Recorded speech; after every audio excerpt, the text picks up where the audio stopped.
Ngayon, ang gagawin natin mga idol, meron tayong isang baso. Lalagyan natin siya ng fresh milk. Yan mga idol, ang lalagyan natin fresh milk.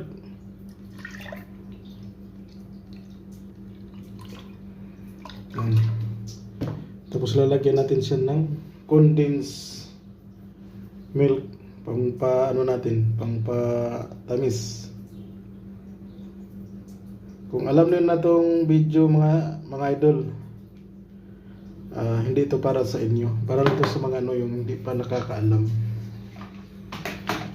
Tapos i-mix lang natin ng kaunti mga idol, parang ma-mix yung condensed milk sa fresh milk natin. Okay na yan mga idol. Tapos lagyan natin siya ng ice mga idol. Meron tayong ice, lagyan natin yan. Yan. Kung gusto natin uminom ng kape,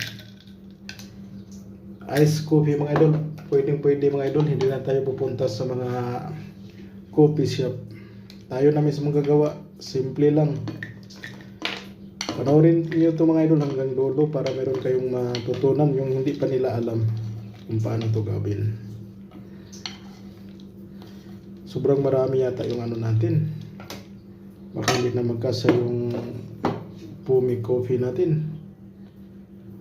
Oh, ang dami nga. Ito na yung texture mga idol.